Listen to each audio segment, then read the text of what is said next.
नमस्कार दोस्तों, स्वागत है आपका इतिहास की श्रृंखला में। आज हम वैदिक सभ्यता पढ़ेंगे और वैदिक सभ्यता के बारे में जो भी महत्वपूर्ण बिंदु हैं उन सबको कवर करते हुए आगे बढ़ेंगे। देखो, मैंने आपको ये बता दिया था कि हड़प्पा सभ्यता का काल है 2350 से 1750 ईसा पूर्व। कोई फिक्स नहीं है, लगभग मान के चलना है आपको इसके। इस काल के दौरान हड़प्पा सभ्यता का विकास होता है सिंधु नदी के आसपास वाले क्षेत्र में, ठीक है। और किसी कारणवश हड़प्पा सभ्यता का पतन हो जाता है। इसके पतन के कोई निश्चित कारण नहीं है, अलग अलग विद्वानों के अलग अलग मत हैं, तो आपको वो मैंने कल बता भी दिया था। अब इस स्थान के ऊपर, इसी हड़प्पा सभ्यता के स्थान, ये जो सिंधु नदी है, इसके आसपास क्षेत्र में वैदिक सभ्यता का उदय होता है। किसका? वैदिक सभ्यता का उदय होता है। इस वैदिक सभ्यता का जो काल है वो है 1500 ईसा पूर्व से लेके 600 ईसा पूर्व है। 600 ईसा पूर्व है। इस दौरान सिंधु नदी के आसपास वाले क्षेत्र पर एक सभ्यता का उदय होता है, जिसे क्या कहते हैं? वैदिक सभ्यता, ठीक है। अब सबसे पहली बिंदु ये है कि वैदिक सभ्यता क्यों कह रहे हैं इसको। जैसे हड़प्पा सभ्यता को हड़प्पा नगर की खोज के कारण हड़प्पा सभ्यता का, और सिंधु नदी के आसपास होने की वजह से उसको सिंधु सभ्यता भी कहा, लेकिन इसको हमने वैदिक सभ्यता क्यों नाम दिया? तो इसको वैदिक सभ्यता नाम देने का कारण है क्योंकि इस सभ्यता के दौरान, इस काल के दौरान वेदों की रचना हुई थी, वेदों की रचना की गई थी। और 4 वेद मैंने आपको बता भी दिए थे, और एक बार दोबारा उनकी चर्चा कर लेंगे। तो इन 4 वेदों की रचना के कारण इस सभ्यता को हमने वैदिक सभ्यता नाम दे दिया, ठीक है। और उसके बाद में हमने वैदिक सभ्यता को 2 भागों में बांट लिया। अध्ययन की दृष्टि से इसको 2 भागों में बांट लिया। 2 भागों में बांटने का कारण है कि कुछ मेजर चेंजेज आते हैं ऋग वैदिक काल में और उत्तर वैदिक काल में। इन दोनों में कुछ बदलाव आते हैं, इस कारण से इस सभ्यता को हमने 2 भागों में बांट लिया। जो पहला भाग था उसका नाम हमने ऋग वैदिक काल, ऋग वेद के आधार पर रख दिया, और जिसका समय है 1500 बीसा से 1000 बीसी तक, ठीक है।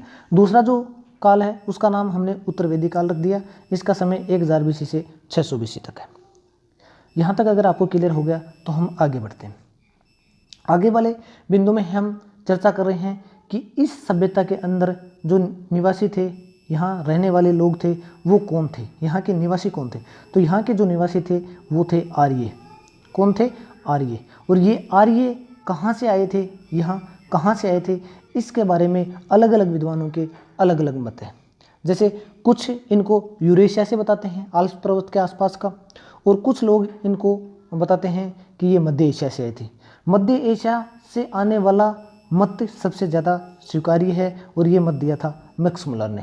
तो मैक्स मुलर के अनुसार आर्य मूल निवासी थे मध्य एशिया के, और जो आर्य थे वो यहाँ आके बस गए। कहाँ पे? सिंधु नदी के आसपास वाले क्षेत्र में।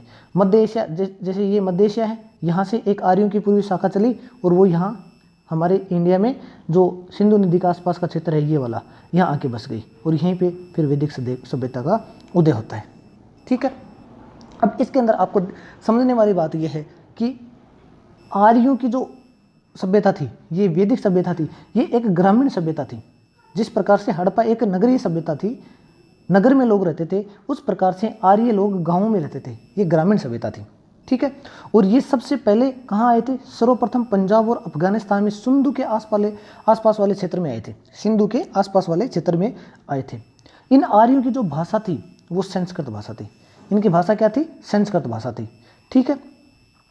अब हम यहाँ शुरू करते हैं ऋग वैदिक काल। देखो, हमने ऋग वैदिक काल और उत्तर वैदिक काल, इन 2 पार्ट में डिवाइड किया है वैदिक काल को। तो सबसे पहले हम ऋग वैदिक काल के बारे में पढ़ते हैं, और इसका समय मैंने बता दिया 1500 ईसा पूर्व से 1000 ईसा पूर्व तक है। एग्जाम के पॉइंट ऑफ व्यू से हम उन्हीं बिंदुओं को कवर करेंगे जो हमारे लिए बहुत महत्वपूर्ण है, और बीच में कहीं व्याख्या करने की जरूरत आएगी, समझाने की बात आएगी, तो मैं आपको बिल्कुल समझा दूंगा उन पॉइंटों को। सबसे पहले हम कुछ ये बात कर लेते हैं कि हमें ऋग वैदिक काल के बारे में या वैदिक काल के बारे में पता कहाँ से चलता है। तो मैंने आपको कल भी बताया था, पिछले लेक्चरों में भी बताया है कि इतिहास के जानने के कुछ स्रोत होते हैं। इतिहास के बारे में हमें कहाँ से पता चलता है, उसके कुछ स्रोत हैं। और वो स्रोत कौन कौन से हैं? मैंने 3 प्रकार के स्रोत बताए थे, जिसके अंदर था, एक तो साहित्यिक स्रोत होते हैं, और एक पुरातात्विक स्रोत होते हैं, और एक विदेशी यात्रियों के विवरण होते हैं। विदेशी यात्रियों के विवरण होते हैं। तो हमें वैदिक काल के बारे में कहाँ से पता चलता है, उसके बारे में भी एक बार थोड़ा सा देख लेते हैं। तो वैदिक काल के बारे में हमें 2 तरीके से पता चलता है। एक तो साहित्यिक स्रोतों से, कुछ साहित्यिक स्रोत हैं, और एक पुरातात्विक स्रोत है। पुरातात्विक स्रोत है, वहाँ से हमें पता चलता है। सबसे महत्वपूर्ण कौन सा है? साहित्यिक स्रोत है। साहित्यिक स्रोत के अंदर हमें ऋग्वेद मिलता है, ऋग्वेद, और इसी ऋग्वेद के नाम के आधार पे इसका नाम क्या रख दिया? ऋग्वेदिक काल रख दिया। ऋग्वेद से पता चलता है कि ऋग्वेदिक काल कैसा था। इस ऋग्वेद के अंदर 10 मंडल है, ये मैंने कल चर्चा कर दी थी, 10 मंडल है, ठीक है, और 1028 सूक्त है, 10 मंडल है, 10 मंडलों में बटा हुआ है। समझ गए बात? और जो पुरातात्विक स्रोत है, पुरातात्विक स्रोत में एक है बोगाजकोई अभिलेख, बोगाजकोई अभिलेख, ये बोगाजकोई अभिलेख है। इसके अंदर क्या था कि ये लगभग 1400 ईसा पूर्व के आसपास का है बोगाजकोई अभिलेख। इस अभिलेख से हमें ये पता चलता है कि वैदिक काल के अंदर इंद्र, वरुण, मित्र और नात्स्य ये 4 देवता थे। किसके? वैदिक काल के 4 देवता थे। इन देवताओं का जिक्र कहाँ मिलता है? बोगाजकोई अभिलेख में। थोड़ी सी कहानी है, मैं बता देता हूँ। बोगाजकोई अभिलेख में 2 राजाओं का जिक्र है। उन 2 राजाओं के बीच में, नाम आपके लिए जरूरी नहीं, इन 2 राजाओं के बीच में संधि हुई थी, किसी युद्ध के कारण संधि हुई थी, और उस संधि के अंदर जो साक्षी बने थे, वो साक्षी बने थे कौन कौन? ये 4 देवता। कौन कौन से? इंद्र, नाम याद रखने पड़ेंगे आपको, इंद्र, वरुण, मित्र और नास्ते। इन 4 को आप याद रख लो, इंद्र, वरुण, मित्र, नास्ते। इनका उल्लेख कहाँ मिलता है? बोगाजकोई अभिलेख में। ये एग्जाम में कई बार क्वेश्चन आ भी जाता है। बोगाजकोई अभिलेख में कौन कौन से ऋग्वेदिक कालीन देवताओं का उल्लेख है? इंद्र, वरुण, मित्र, नास्ते। यहाँ आपको समझ में आ गया कि ऋग्वेदिक काल के बारे में हमें पता कहाँ से चलता है। पता कहाँ से चलता है ये मैंने आपको बता दिया।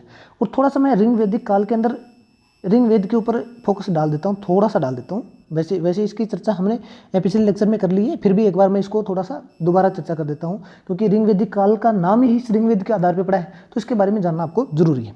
ऋग्वेदिक काल के अंदर देखो, ऋग्वेद की रचना होती है, ठीक है, ऋग्वेद की रचना होती है। और ऋग्वेद के अंदर जो मुख्य देवता थे वो थे अग्नि, इंद्र, मित्र, वरुण, ठीक है। और इसकी रचना जो की थी वो अलग अलग गोत्रों के ऋषियों ने की थी। ऋग्वेद की रचना किसने की थी? अलग अलग गोत्रों के ऋषियों ने की थी, ठीक है। और ऋग्वेद को जो पढ़ने वाला है, उसको जो पढ़ने वाला पुरोहित है, उसको क्या कहते हैं? होत्र कहते हैं। क्या कहते हैं? होत्र कहते हैं, ठीक है। इस ऋग्वेद के अंदर 10 मंडल है, कल चर्चा हो गई थी, 10 मंडल है। 10 मंडल के अंदर दूसरा और 7वां मंडल ये सबसे पहले रचे गए थे, दूसरा और 7वां मंडल। अब बच गया प्रथम और 10वां मंडल, ये सबसे बाद में जोड़े गए हैं। ऋग्वेद में प्रथम और 10वां मंडल सबसे बाद में जोड़े गए थे, ठीक है। और कुछ महत्वपूर्ण बातें हैं, जैसे तृतीय मंडल है, तीसरा मंडल है, उसके अंदर गायत्री मंत्र का उल्लेख है तीसरे मंडल में। और चौथा जो मंडल है उसके अंदर कृषि संबंधी प्रक्रिया दी गई है। और एक मैंने आपको बताया था 7वें मंडल में वशिष्ठ का जिक्र किया गया है। और 9वें मंडल के अंदर सोमरस, सोम देवता को समर्पित है, और सोम देवता को समर्पित है, और सोमरस का वर्णन किया गया है, सोम का वर्णन किया गया है, ठीक है। इस प्रकार से 10वें मंडल की अगर बात करें तो यहाँ पे चतुष्वर्ण की भी चर्चा की गई है 10वें मंडल में। और एक अस्तोमा सदगम्य ये जो वाक्य है ये भी ऋग्वेद से लिया गया है। अस्तोमा सदगम्य वाक्य हमारे ऋग्वेद से लिया गया है, ठीक है। और ऋग्वेद के कुछ ब्राह्मण ग्रंथ होते हैं, उनके नाम के हैं कौशितकी है, ऐतरेयी है। इसके अंदर 1028 मंत्र थे। इसके उपनिषद भी हैं। उपनिषद मैं बता देता हूँ कौन कौन से हैं। एक तो उपनिषद है कौशितकी, ऐतरेयी। देखो ब्राह्मण ग्रंथ भी कौन से हैं? कौशितकी और ऐतरेयी। उपनिषद भी इसके कौन से हैं? कौशितकी और ऐतरेयी। अरण्यक हैं इसके कुछ, अरण्यक हैं ऐतरेयी और कौशितकी। ये ऋग्वेद के अंदर आपको समस्या नहीं आएगी। इसके ब्राह्मण ग्रंथ, उपनिषद, अरण्यक, ये सब इनके नाम के हैं कौशितकी और ऐतरेयी, ठीक है। इसका जो पुरोहित होता है उसको क्या कहते हैं? होत्र कहते हैं। ये मैंने आपको कल बता भी दिया था। ऋग्वेद के बारे में ये जानकारी बहुत है। और थोड़ा सा बहुत और बता देता हूँ कि ऋग्वेद के अंदर सरस्वती नदी का इसका उल्लेख बहुत अधिक किया गया है। सबसे ज़्यादा उल्लेख इसी का है, और इसको पवित्र नदी माना गया है, ठीक है। सबसे पवित्र नदी किसको माना गया है? सरस्वती को, ठीक है। और उसके बाद में एक नदी हो रही है सिंधु का भी सबसे ज़्यादा उल्लेख किया गया है ऋग्वेद के अंदर। ये आपकी हो गई ऋग्वेद की कुछ महत्वपूर्ण बातें। और 4 वर्णों का जिक्र भी मैंने बता दिया, 4 वर्णों का जिक्र किया गया है। उसके बाद में हम आगे चलते हैं कि ऋग वैदिक काल के अंदर जो राजनीतिक और प्रशासनिक व्यवस्था थी वो कैसी थी, उसकी चर्चा कर लेते हैं। ऋग वेद के अंदर प्रशासनिक व्यवस्था कैसी थी, इसको देखो। पूरी जो प्रशासनिक इकाई थी वो इस आधार पे थी, सबसे ऊपर राजा होता था, और राजा एक राष्ट्र का राजा होता था। फिर राष्ट्र के नीचे जन होते थे, जन का मुखिया राजन होता था। फिर विश्व होते थे, विश्व का मुखिया विश्वपति होता था। फिर ग्राम होते थे, ग्राम का ग्रामीणी होता था। और फिर कुल होता, कुल का मुखिया कुलपति होता है।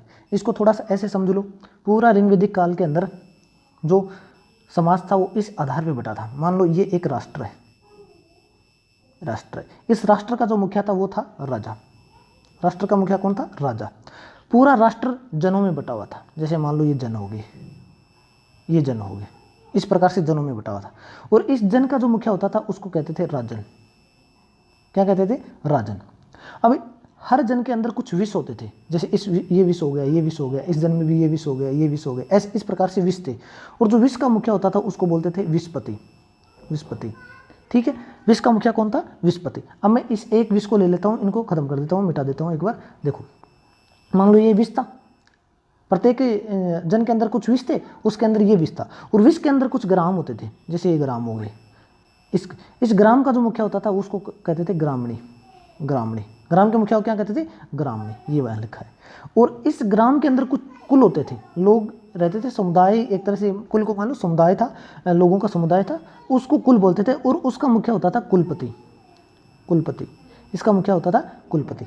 तो आपको सिंपल याद रखना है, प्रशासनिक इकाई कैसी थी? सबसे ऊपर राजा, मुखिया किसका होता था? राष्ट्र का।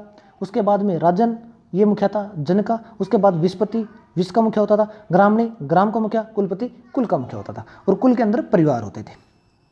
तो ये यहाँ की प्रशासनिक इकाइयाँ हैं। उसके बाद में इनके लिए थोड़े से अधिकारी थे, कुछ महत्वपूर्ण अधिकारियों की चर्चा कर लेते हैं।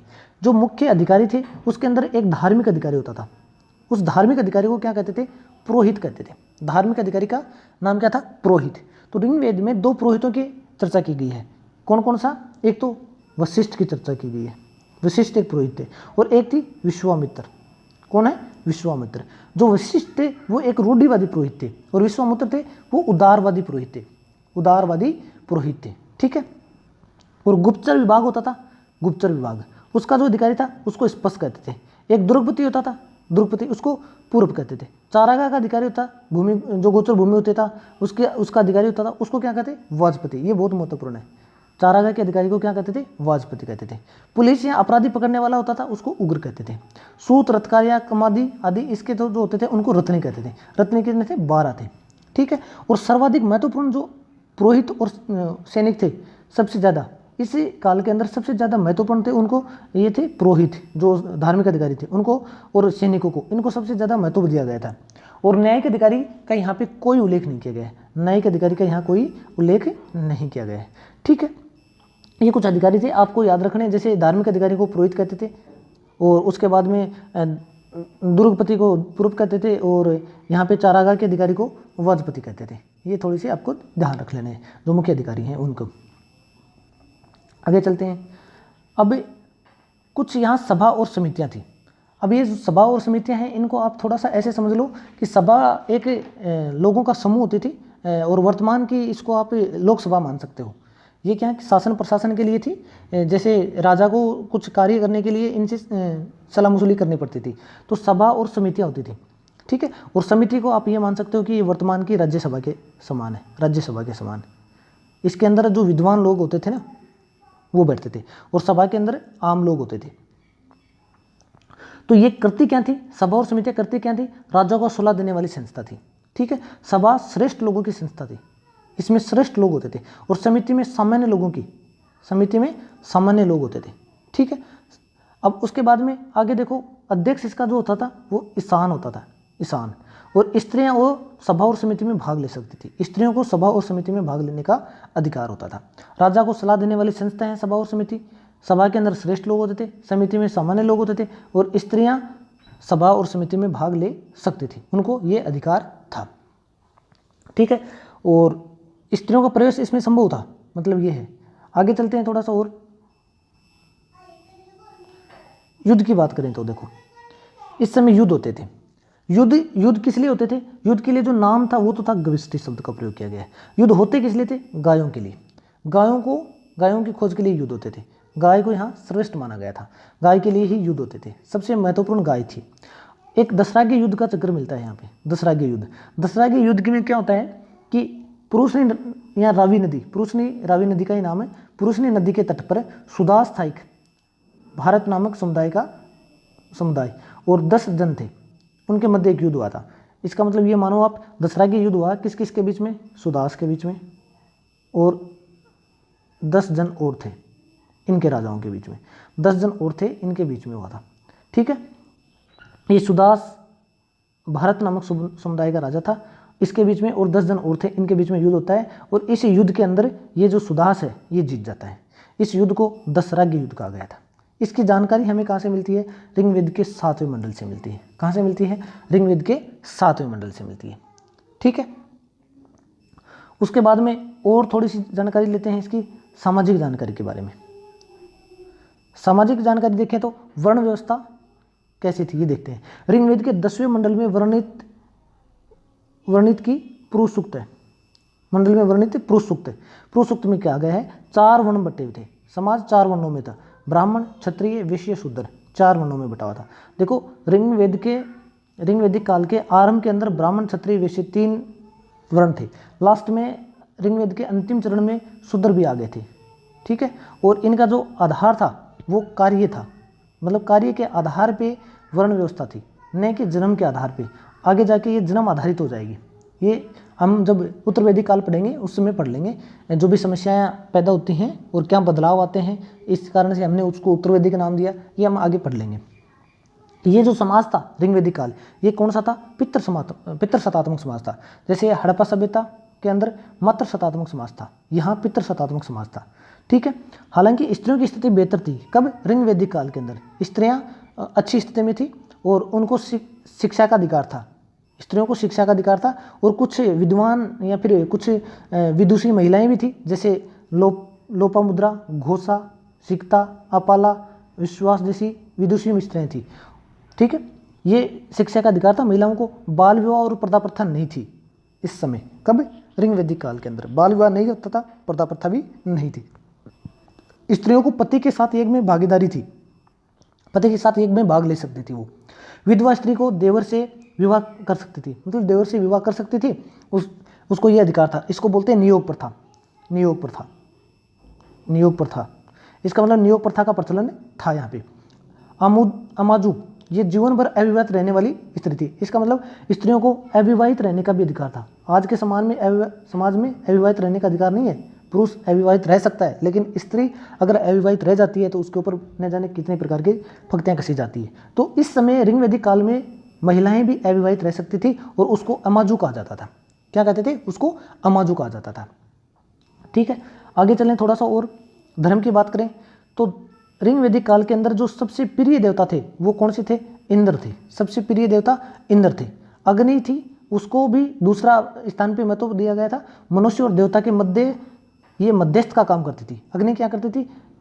ये मानो देवता है और ये मनुष्य है। मनुष्य कुछ आहुति देता अग्नि में और ये देवता तक पहुंचाती थी। इसका मतलब अग्नि मध्यस्थ का काम करती थी।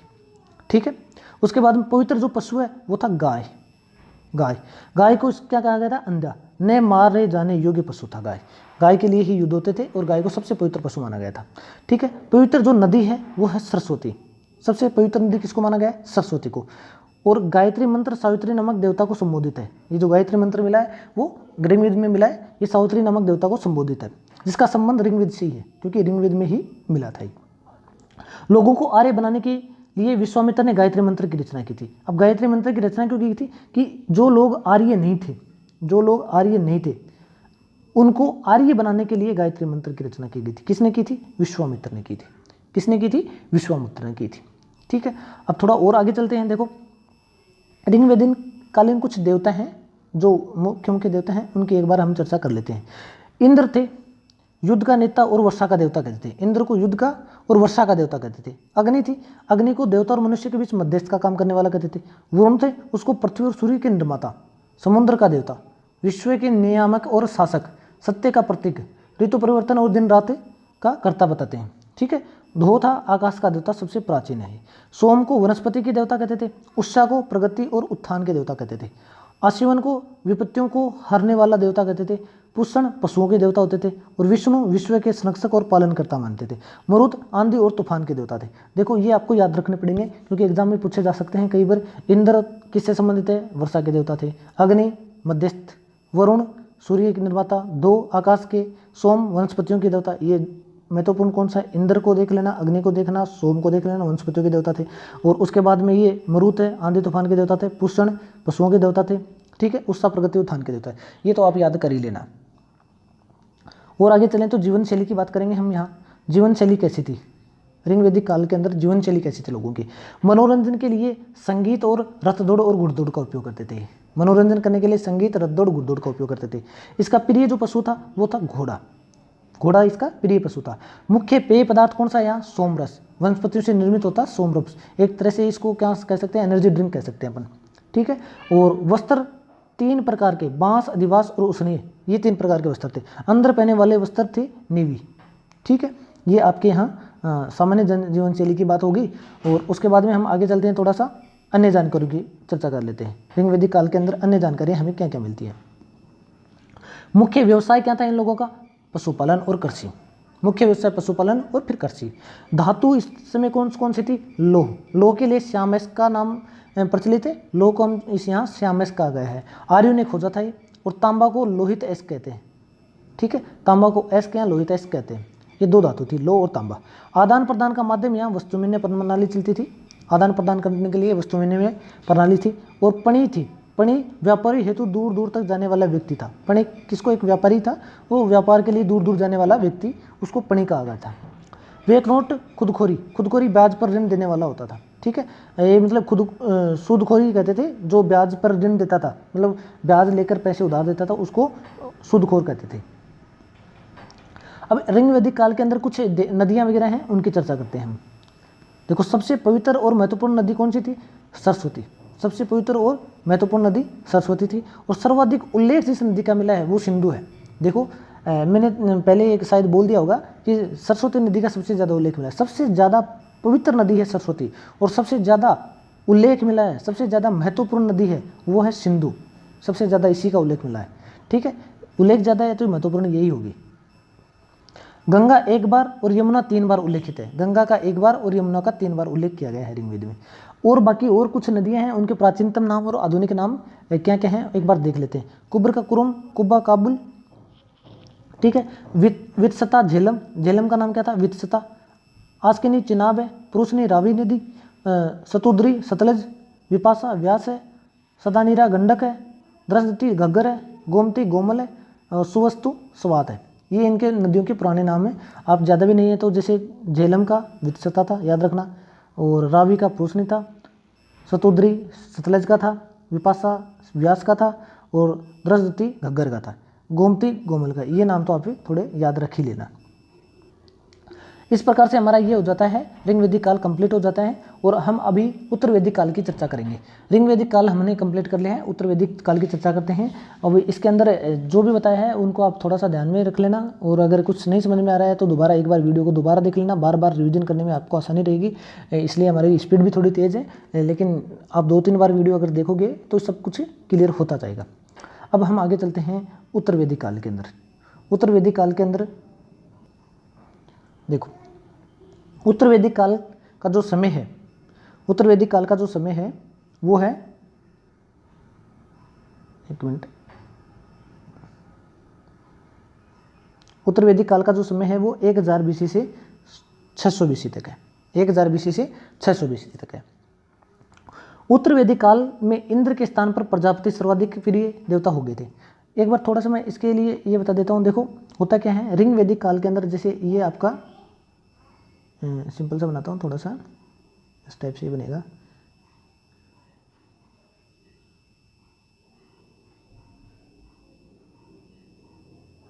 ये हमारा इंडिया है और ये इसके आसपास ये सिंधु नदी थी, और सिंधु नदी के आसपास जो ऋग वैदिक काल का उदय होता है, ठीक है। ये वैदिक सभ्यता यहाँ है। ऋग वैदिक काल के अंदर ये लोग यहीं पे थे, लेकिन होता क्या है, धीरे धीरे इनका प्रसार होने लग गया और ये इनका विकास होकर यहाँ तक पहुँच गए। मतलब इस क्षेत्र में भी पहुंच गए। उत्तर वैदिक काल में आकर आर्य यहाँ तक फैल गए थे, मतलब कि गंगा और यमुना के मैदानों तक फैल गए थे और इनका विस्तार होते होते इतना हो गया था। ठीक है, और इतना विस्तार होने की वजह से इसमें कुछ बदलाव आ गए, कुछ बदलाव आ गए और बदलावों की वजह से हमने इसको उत्तर वैदिक काल का है, बदलावों की वजह से इसको उत्तर वैदिक काल का है। ठीक है, वो बदलाव कौन कौन से थे एक बार देख लेते हैं। उत्तर वैदिक काल के अंदर इंद्र के स्थान पर, यहाँ महत्वपूर्ण, ऋग वैदिक काल में क्या था, इंद्र बहुत महत्वपूर्ण स्थान पे थे। इंद्र के स्थान पर प्रजापति सर्वाधिक प्रिय देवता हो गए थे। ठीक है, उत्तर वैदिक काल में राजा के राज्याभिषेक के समय राजसूय यज्ञ का अनुष्ठान किया जाता था। ठीक है, जब राजा का राज्याभिषेक होता था उस टाइम पे राजसूय यज्ञ किया जाता था। उत्तर वैदिक काल में वर्ण व्यवसाय की बजाय जन्म के आधार पर निर्धारित होने लग गया था। मैंने पहले बताया था ऋग वैदिक काल के अंदर वर्ण व्यवस्था थी, लेकिन वो कर्म आधारित थी और जो जैसा कर्म करता था वो उसी वर्ण में शामिल होता था। जैसे ब्राह्मण है, क्षत्रिय है, वैश्य है, शूद्र है, ये 4 वर्ण थे। शुरुआत में तो ये 3 ही थे, बाद में ऋग वैदिक काल के अंतिम चरण में आके ये भी शूद्र वर्ग भी आ गया था। लेकिन ये क्या था, ब्राह्मण, जो ब्राह्मण से संबंधित, पुरोहितों से संबंधित जो काम करते थे उनको ब्राह्मण कहते थे। क्षत्रिय जो रक्षा वगैरह करते थे, सैनिकों के काम करते थे, उनको क्षत्रिय कहते थे। और बाकी जैसे अन्य काम जैसे व्यवसाय वगैरह ऐसा कुछ करते थे वो शूद्र थे, और जो अन्य लोगों की सेवा करते थे वो शूद्र होते थे। तो ये क्या था, जो व्यक्ति जैसा काम करेगा वो उसी वर्ण में शामिल होगा, ये ऋग वैदिक काल में था। लेकिन उत्तर वैदिक काल में क्या होता है कि ये व्यवस्था, ये वर्ण व्यवसाय या वर्ण व्यवस्था ये जन्म के आधार पर हो गई थी। ठीक है, जन्म आधारित हो गई थी। और उत्तर वैदिक काल में हल को शिरा और हल रेखा को सीता कहा जाता था। हल को शिरा और हल रेखा को सीता कहा जाता था। और उत्तर वैदिक काल में निष्क और सतनाम मुद्रा की इकाइयाँ भी थी। ये मुद्राएं थी निष्क और सतनाम, निष्क और सतमान मुद्रा थी। लेकिन इस काल में किसी खास भार, आकृति और मूल्य के सिक्कों के चलन का कोई प्रमाण नहीं मिलता है। उत्तर वैदिक काल में कौशाम्बी नगर में प्रथम बार पक्की ईंटों का प्रयोग होने लग गया था। गोत्र नामक संस्था का जन्म उत्तर वैदिक काल में ही हुआ था। अब क्या होता है, इन वर्ण व्यवस्था से, देखो ये वर्ण थे, 4 वर्ण थे। अब ये वर्ण क्या होगी, जन्म आधारित होगी, जन्म आधारित वर्ण व्यवस्था हो गई थी। अब जन्म आधारित होने की वजह से ये कठिन और जटिल बन गई। इसके अंदर भेदभाव भी शुरू हो जाता है, अब क्या होता है, अगर ऐसे किसी 2 वर्णों के बीच में शादियाँ हो जाती है, उनसे फिर किसी संतान की उत्पत्ति होती है, तो उसके लिए एक कौन सा वर्ण निर्धारित करें, इस प्रकार यहाँ से गोत्र व्यवस्था की शुरुआत होती है। गोत्र व्यवस्था मतलब अलग अलग गोत्र आने लग गए थे। तो गोत्र नामक संस्था का जन्म भी उत्तर वैदिक काल में हुआ था। ठीक है, हम अब ऐतिहासिक स्रोतों के बारे में पढ़ लेते हैं, इनके बारे में कि उत्तर वैदिक काल के समय कौन कौन से ऐतिहासिक स्रोत मिले हैं हमें। देखो, उपनिषद मिला है, संख्या कितनी है, 108 है। सत्यमेव जयते मुंडकोपनिषद से लिया गया है और इसी उपनिषद में यज्ञ की तुलना टूटी हुई नाव से की गई है। कहाँ पे की गई है, मुंडकोपनिषद में। मुंडकोपनिषद में क्या की गई है, यज्ञ की तुलना टूटी हुई नाव से की गई है और सत्यमेव जयते यहीं से लिया गया है। ठीक है, महाकाव्य है, संख्या में 2 हैं, महाभारत और रामायण। महाभारत का पुराना नाम जयसंहिता है, ये विश्व का सबसे बड़ा महाकाव्य है। प्रमुख दर्शन और उनके प्रवर्तक, एक बार ये भी देख लेते हैं थोड़ा सा, प्रमुख दर्शन कौन कौन से हैं और उनके प्रवर्तक कौन से हैं। एक मिनट, देखो हम प्रमुख दर्शन और उनके प्रवर्तक देख लेते हैं। इनको बाकी एक बार एक क्लास में डिटेल से पढ़ भी लेंगे हम, एक बार यहाँ संक्षिप्त में देख लो। चारवाक दर्शन थे, उनके प्रवर्तक चारवाक थे। योग के पतंजलि हैं, सांख्य के कपिल मुनि हैं, न्याय के गौतम हैं, पूर्व मीमांसा के जैमिनी हैं, उत्तर मीमांसा के बदारायण हैं और वैशेषिक के हैं कणाद या उल्लूक। ये इनके प्रवर्तक हैं, इनको देख लेना। वेदांत दर्शन के मौलिक ग्रंथ ब्राह्मण सूत्र, वेदांत सूत्र की रचना बदायन ने की थी। हम इनको जो दर्शन हैं और उनके प्रवर्तक हैं और इन दर्शनों में किसकी बात की गई है, क्या क्या बात की, इनके सिद्धांत क्या हैं, इन सबको एक बार डिटेल से देख लेंगे। या हम संक्षिप्त में चर्चा की है, एक अलग से क्लास लाएंगे, उसमें देखेंगे, तो घबराने की कोई ज़रूरत नहीं है। आज की क्लास यहीं तक होती है। धन्यवाद। आपको अगर ये लेक्चर पसंद आ रहा है तो सब्सक्राइब कर लेना चैनल को और कमेंट करके बता देना, हम ऐसे लेक्चर और लेके आते रहेंगे। आपको बहुत बहुत धन्यवाद।